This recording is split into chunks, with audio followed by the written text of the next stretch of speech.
आज शिव महापुराण जी की कथा के क्रम में आज शिव महापुराण जी के कोटि रुद्र संहिता का आज 26वां अध्याय। इस अध्याय में त्र्यंबकेश्वर ज्योतिर्लिंग का पूरा वर्णन आया है कि त्र्यंबकेश्वर ज्योतिर्लिंग किस प्रकार से प्रकट हुआ। इस अध्याय का नाम है गंगा, शिव का गौतम पर अनुग्रह तथा गंगा और त्र्यंबकेश्वर का वहाँ निवास।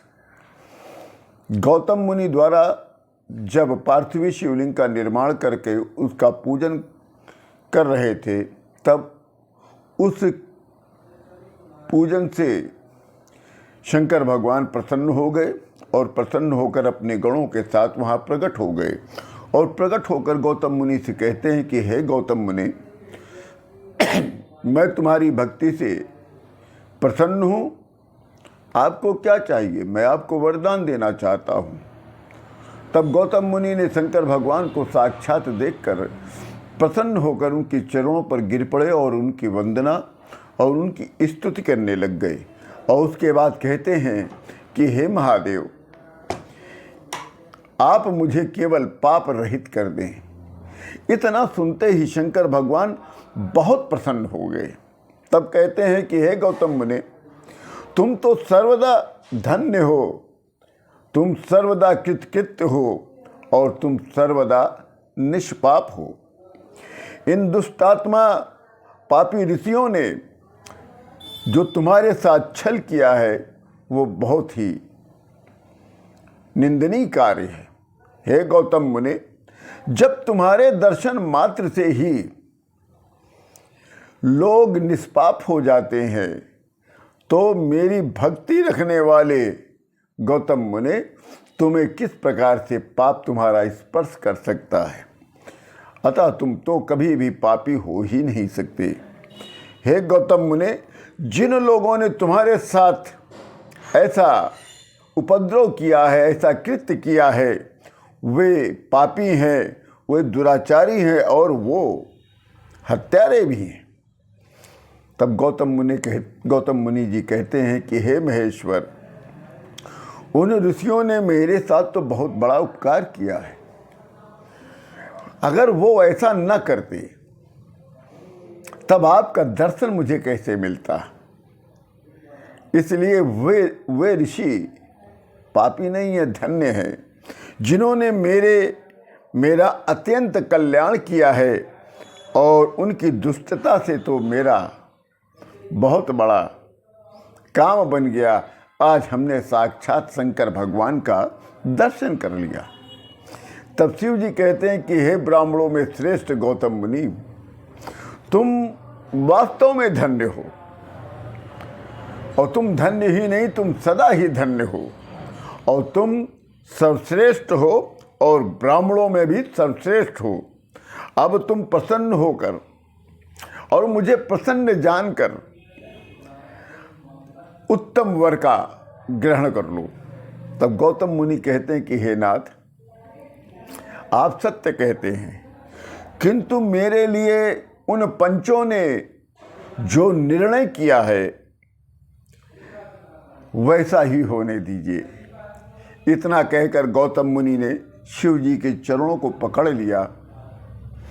तब शिव जी ने पृथ्वी पर तथा स्वर्ग के सारभूत उस जल को निकालकर पूर्व में रख दिया था और अपने विवाह के समय ब्रह्मा जी के द्वारा दिया गया जो जल बचा था, उसे शिव जी ने वही निकालकर गौतम मुनि को दे दिया और उसी समय उसी जल से एक परम सुंदर स्त्री प्रकट हो गई जो गंगा माता थी। तभी हाथ जोड़कर गौतम मुनि कहते हैं कि हे गंगे मैया, आप धन्य हो, कृतकृत्य हो, आपने सारे लोगों के पापों को नाश कर कर उनको पवित्र किया है। अतः मुझ पापी को नरक में गिरते हुए व्यक्ति को अवश्य पवित्र कर दें। तब शिव जी कहते हैं कि हे गंगे, मेरी आज्ञा के को सुनिए और मेरी आज्ञा के अनुसार गौतम मुनि को आप पवित्र कर दीजिए। तब गंगा जी कहती हैं कि हे प्रभु, मैं परिवार सहित इन गौतम मुनि को पवित्र करके अपने उस स्थान को चली जाऊंगी जहां से मैं आई हूं, ये मैं सत्य कहती हूं।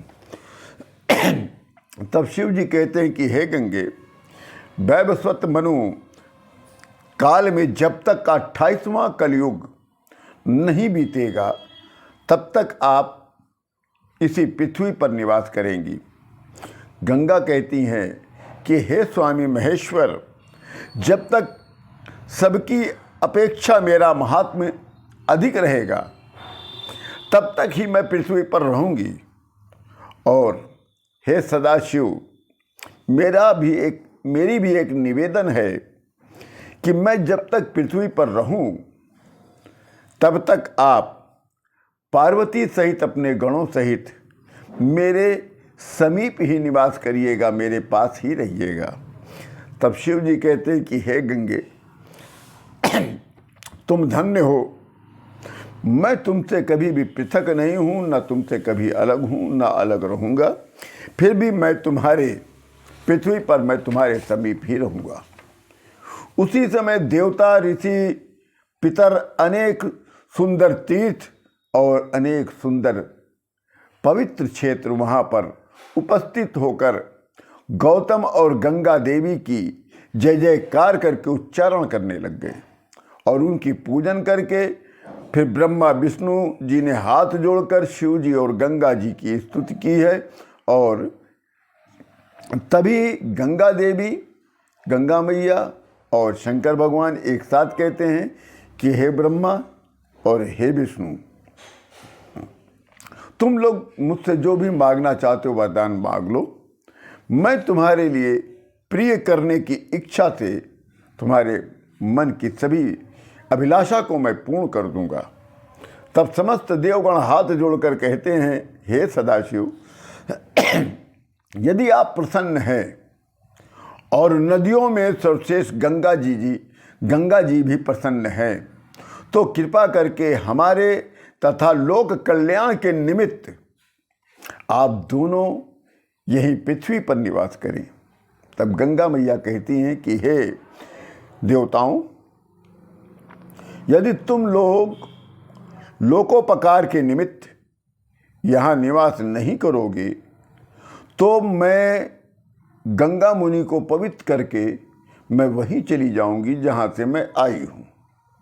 यदि तुम लोग अपने आप से भी मेरा अधिक मान सम्मान करोगे और उसे प्रमाणित कर दोगे तभी मैं यहाँ निवास करूंगी। तब समस्त देवता लोग, यहाँ ब्रह्मा विष्णु सहित सभी देवता लोग हाथ जोड़कर गंगा मैया से कहते हैं कि हे गंगा देवी, जब तक बृहस्पति सिंह राशि पर निवास करेगा तब तक हम लोग भी आपके साथ निवास करेंगे, इसमें संशय नहीं है। और हे गंगा देवी, 11वें वर्ष संसारी पुरुषों का पाप धोते धोते जब हम लोग मलिन हो जाएंगे तब उस पाप को धोने के लिए 12वें वर्ष हम लोग आदरपूर्वक आपके पास आएंगे, ये सत्य जानिए।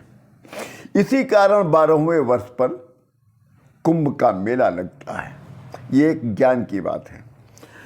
फिर कहते हैं देवता लोग कि एतदर्थ हे सरधिरे, लोग पर अनुग्रह करने और हम लोगों का प्रिय करने के लिए आपको और शंकर भगवान को भी यहीं रहना होगा। जब तक बृहस्पति सिंह रात पर रहता है तब तक हम सभी देवगण आपके पास ही निवास करके तीनों काल स्नान करेंगे और फिर पाप प्रक्षालन कर आपकी आज्ञा लेकर हम लोग अपने अपने धाम जाएंगे। तब सभी के निवेदन पर, सभी की प्रार्थना पर गंगा जी और शंकर भगवान वहीं पर निवास करने लग गए। तभी से सा गंगा गौतमी नामना लिंग त्र्यंबकम मीरितम, तभी से गंगा मैया को गौतमी के नाम से प्रसिद्ध हो गई और शंकर भगवान त्र्यंबकेश्वर ज्योतिर्लिंग के नाम से विख्यात हो गए। इसी के साथ ये अध्याय पूर्ण होता है। आप सभी लोगों को राम राम।